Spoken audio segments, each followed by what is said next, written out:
Hi, this is crazy. I'm really excited to be doing this again. It's been a minute and we have a guest. That would be Zara. It's been a year since I've posted an episode. I've filmed about 20 and they'll never see the internet. So yeah, a lot has fucking happened in a year. 2024 quite literally laid me out on the kitchen counter and did its thing. Like, it really did a number on me. We've got a lot to catch up on, okay? We're gonna yap. I obviously have an episode for today, but we need to yap. For starters, I watched back my old episodes on this show of mine to kind of see where we left off. I was in shock. I couldn't believe what I was watching and how I was speaking. I didn't recognize that person. Okay? And the fact that nobody fucking said anything is crazy. I don't even think or talk like that anymore. It's nuts. But let's unpack it. Yeah, let's unpack it. I want to fucking unpack it right now. And can I just say, on this show of mine, moving forward, I'm going to say whatever the hell I want, okay? That's just how it's going to be. I'm going to say and do whatever the fuck I want. And the people that I talk about on here, I'm not giving out their social security number, okay? Relax. It's my life. This is my show, as far as I'm concerned. They're not paying for production here. They are more than welcome to pick up a mic and do their own show. I don't know who would want to watch that, but go for it. Wowee, okay? This should kind of tell you where I'm at these days. This should paint the full picture. I don't care anymore. I don't care. I've had enough of caring. And quite honestly, I played Little Miss Namaste for far too long, okay? It was fun. I'm done. It's boring. I'm not having any fun. I did the meditation. I've had this routine and I'm waiting for some excitement. And honest to God, I thought back to my better days. Okay? Because I am balls deep in my Saturn return right now. It's not fun. But I thought back to my better days and I realized it's when I was a touch manic. Just a dash. It was so much fun. Back to this. Okay? Watching those videos back, I would describe myself as quite the anxiously attached person, okay? I thought I was confident. I wasn't. I was confident on bubblegum wrappers. It was not a solid foundation. And to be totally honest, it was from a very wounded place. So I don't know what the fuck I was doing or preaching. After my experience with those three heathens that I was discussing on this channel, I decided that I needed to take my life into my own hands. And I did. I started building a business, doing my thing, completely and solely focused on Ella Jordan. And that's really what happened. And so I tried to build this business, a nail salon, called Tips and Tarot. And I got so fucking close. You have no idea. This had to be the worst case of blue balling I've ever seen in my life. But back in the day, a year ago, I was so delusionally optimistic that love existed, that there was this soulmate thing and that true love was out there and that I was this hopeless romantic and it was this whole big whopping delusion. It was a delusion. And those three heathens showed me that it was not safe to be vulnerable or express emotion. So I completely shut myself off. And from there, I focused on the business, I went all in, and I became quite the avoidant. I had a professional, a psychiatrist, tell me that I was an avoidant. I had never heard these words. I thought I was attracting every avoidant in town, and now I was the avoidant. I mean, what the fuck?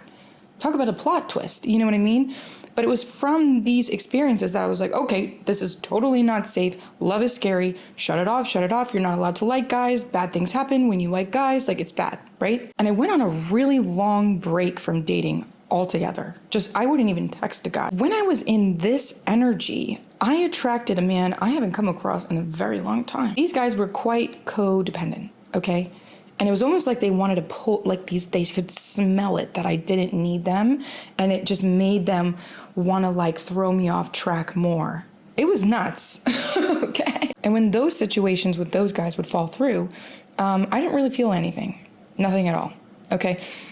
That's just going back to the avoidant piece, and then like a huge whopping slice of emotionally numb. But seriously, I also had this business that I was just like, okay, nothing else matters besides this business. This business became my life. One guy in particular, I got pretty close to dating. Pretty close, okay? According to him, we were in a full-blown relationship. That's scary. When I asked him what or how, like how did you come to that conclusion? He said it's because we kissed in public. That was really shocking to discover, because if that was the case, I've been in a relationship with a lot of guys. Not that I'm going around town kissing everybody that comes my way, but it's like, you know what I mean? That's a pretty bold way to assume that we're in a relationship. Moving on. Bless his heart, he actually was a really great guy. He had a whole slew of other issues I'm not going to get into, but it just was a lot and it was really intense. From there, as most of you know, Tips and Tarot absolutely imploded. Absolutely imploded. It was a disaster.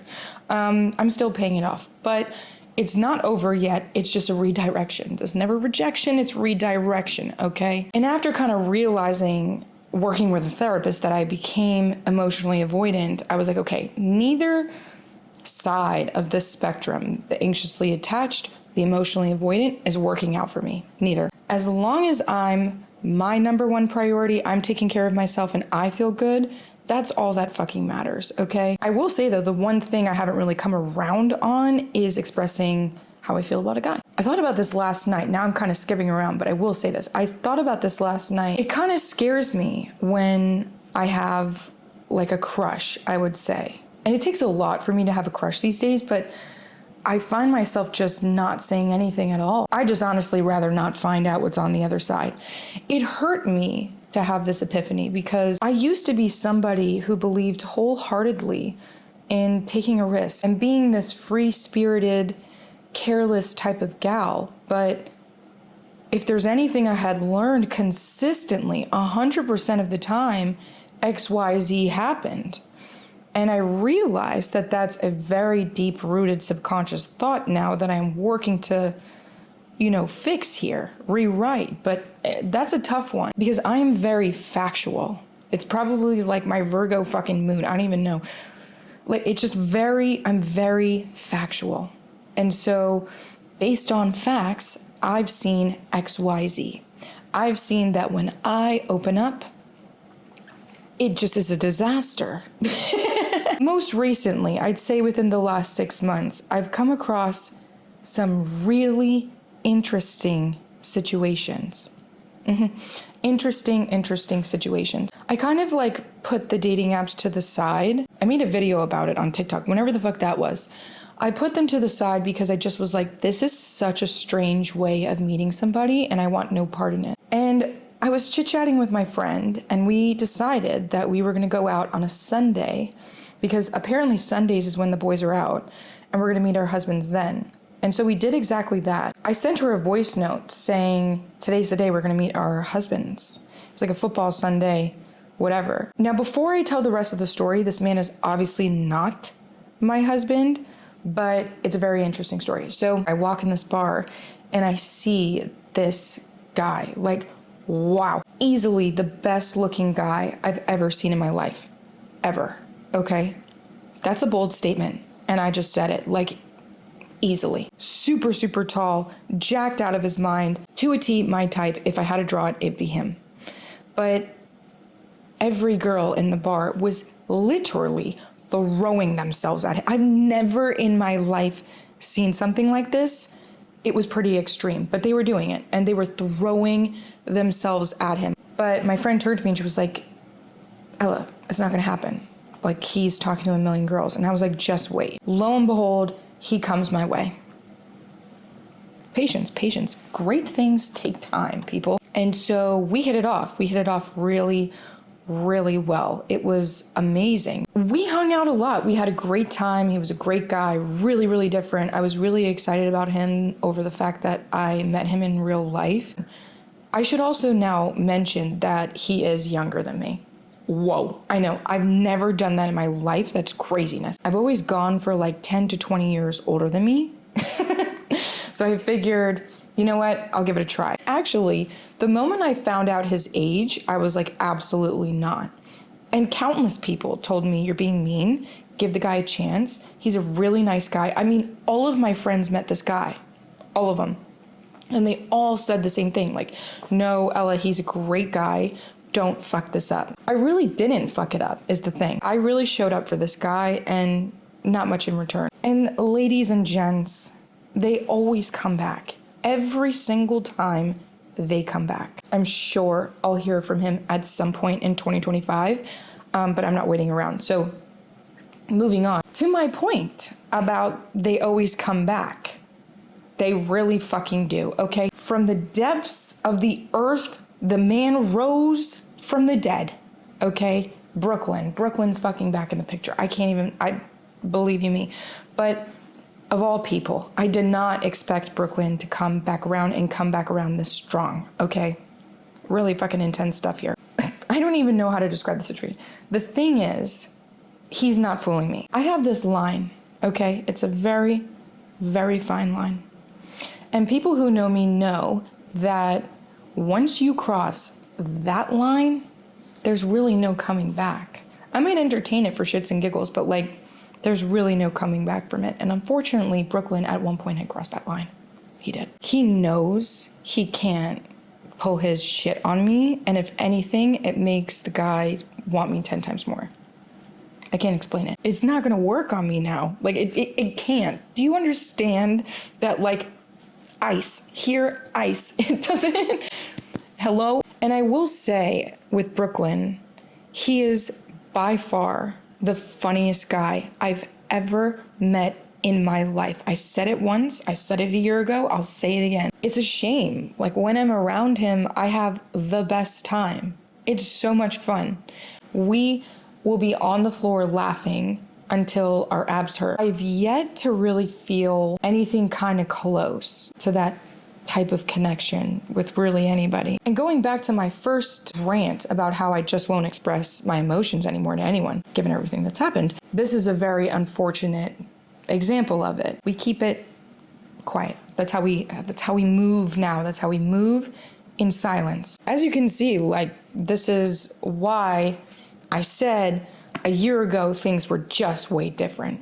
Way different. Now, I don't want you guys to think I'm this like stone cold killer nowadays. I would just say that I'm now way more intentional and protective over my heart, my time, and my energy. Putting myself first, always, whatever feels good to me and whatever my heart is telling me, not my brain and my heart, because this, whoa, Betsy, this can get a little out of hand sometimes. My eyes are on one thing and one thing only. If my ultimate goal is to be one day happily married with a beautiful family, that's where I gotta go, okay? I can't keep going where that isn't. That's a lot of your fucking problems, I'll tell you that right now. You keep going to the thing that's shown you it's not what you're looking for. So for me, it's just about really standing firm in my power and not giving it away to anybody. Nobody. It's mine. And I swear to God, if you're watching this and once upon a time you caused me pain, don't even think about reaching out. Don't. Anytime these people see that I'm doing well and whatever, that's when they want to get involved. Don't get involved. I don't want you to be involved. You will be blocked so fast, faster than you can say I'm sorry. Anyways, also, over the course of this year, I had lost faith in the idea of manifesting. Really, from the whole tips and tarot thing going belly up, I completely lost faith. I just was like, you know what? This is a load of shit. This is a load of shit. I don't know what to believe anymore. What is the meaning of life? What is life? Like, that's honestly how I felt. Within the last 2 weeks, I'm not even kidding, 2 weeks of deep, deep, deep reflection, I realized that my power, like, I gave my power away to the out there, whatever the fuck was out there. No challenge, no person, nothing can take away my power. I had this intense epiphany recently where I was like, whoa, where it hit me and I realized that my power, my energy, my magic, it never went away, okay? I just forgot about it. I just let it I let it go. I don't know. And I realize it's right here. It hasn't gone anywhere. It's right here inside of me still, and it's just waiting for me to call on it. And that's exactly what happened to me recently. And I was like, oh, got it. I'm really proud of myself for having the guts to get in front of a camera and put myself out there with the intention of helping people and, at a minimum, making people smile. That is, at my core, what's most important to me. When I experienced the loss of Tips and Tarot, and I call it a loss because that's what it fucking felt like. It literally felt like a death. I can't explain how much it hurt. I will talk about it in another episode at length because it's one of the wildest manifestation stories of all time. But when it fell apart, I kept thinking to myself, I just want to bring people together. I just wanted to form a community. I just wanted to create a space for people to come, make friends, and heal. I realized if that's truly what I want at my core, it doesn't have to be a physical nail salon. It could be this. It could be, I don't know, writing a book. It didn't have to be this thing. That thing will still come. But in the meantime, I still need to follow my heart and follow what's important to me. And that's helping people. Reunited, and it feels so good. Now, getting into today's actual fucking episode, this isn't Sundance, people. Like, this is a YouTube video. At best, I'm gonna teach you how to manifest anything you want in 2025, okay? Enough yapping. Let's get to business here, people. To manifest anything you want in 2025, it's really fucking simple. I'll tell you this now, and I'll tell it to you 10 more times. The only reason why this wouldn't work is you. You. Yes, you. I said it, you. You are the one who decides what circumstances are in your way. You are the one who decides what you can and cannot have. You're in control. Your beliefs about yourself, the whole thing. So it's quite simple. To manifest anything you want in 2025, you're going to do these 3 things. Decide it, be it, feel it. That's it, folks. That's all you have to do to manifest anything. So first, decide what you want, okay? And I mean get crystal clear. And when you're deciding on what you want, it needs to be the end goal, okay? If you want to be happily, blissfully married, please don't waste your time manifesting a text or a date with somebody you're probably not going to like in 6 months' time. Don't do it. The end goal, with no limitations. If I could give you a pen and paper right now and you could write down the most delusional reality you've ever wanted to live, write it down. A bajillionaire, a CEO of a company, write a book, be a singer, whatever it is you want to do. Victoria's Secret model. And from here on out, you are not going to tell yourself that you can't have any of those things. You've decided. There is nothing more powerful than a decision. I'm not talking about a flippant decision. I mean, like, with every cell in your body, you're deciding that you want this thing and that you're going to have it. Write it down, do whatever you got to do, make a vision board, whatever works for you. But I want it to be specific. If you want to be a millionaire, don't manifest $10,000. Focus on being a millionaire, because a millionaire wouldn't think twice about if they're going to get $10,000. Now, once you decide it, you're going to be it. This is going to take a little bit of journaling if you need. You can also meditate on it. Do what works best for you. I want you to get clear on how this version of you, who has all of the things you want in 2025, how would that version of you think, act? How would you carry yourself? What would your beliefs about yourself be? Get really clear on that. That's what you're going to embody from here on out. Now, don't obsess over trying to be like a picture perfect robot. You're having a human experience. You got to be a little bit freaking human here. If you can get yourself to like 60-40% of the time, better yet, if you could get yourself to 70-30, 30% you might waver, 70% of the time you are just like this version of you. That's ideal. Don't push yourself to be 100% this picture perfect human. I did that to myself and I nearly drove myself to the psych ward. I'm not kidding. Because at the same time, that's also not compassionate. That's not self-love. Like, you're just like feeding yourself into oblivion to believe something that, like, let's be honest here, is not yet your reality. So like, relax. You have to kind of flow, like fucking flow a little bit. So you've decided it. You're going to be it now. You have to feel it. Any manifestation technique you will ever do in your lifetime, whether it's affirmations, visualization, scripting, I don't know, a fucking magic spell, a prayer, you name it. The goal is to get you to feel as though you already have it. Pick your technique that gets you to feel it like it's already done. And it's an indescribable feeling, may I add. It's like this peaceful feeling of being at ease, that there's nothing left to worry about because it's so real that you already have whatever it is you want. And when you're feeling it, it shouldn't only be excitement. This is a really bad example, but give me a break here. Imagine like the excitement you feel the day you get a cat. You'll feel excited on the day that you get it, right? But then you go about kind of your life feeling things like love, certainty, security, knowing that you just have this cat, right? Like the cat will be home as you go about your life and it'll bring you joy the next time you see it. You don't kind of ask yourself what your name is, you just know it. So the feeling is a knowing. It's love, it's happiness, it's freedom, it's security. Oh my God, it's gratitude, so that's what you should concentrate on feeling every single day as you move through your life, really. Those top tier feelings, you're magnetic. I mean, oh my God, you can manifest fucking anything. It's the feeling that manifests. We don't manifest what we want, we manifest what we are. So there shouldn't be this question also of when is it coming? Why isn't it here? Oh my God, I don't have love. How can you have to be it? You wouldn't be asking those silly nilly questions because you would feel it inside. You'd be like, oh, it's right here inside of me because I am this thing. That's kind of my episode. Wow, was this long? But we had a lot to catch up on. And I'm terrified that when I go to edit this, it's going to be shit. I'm so happy to be back. I love you guys so much. Comment down below if you have any questions or what you want me to film next. I love you guys. Bye.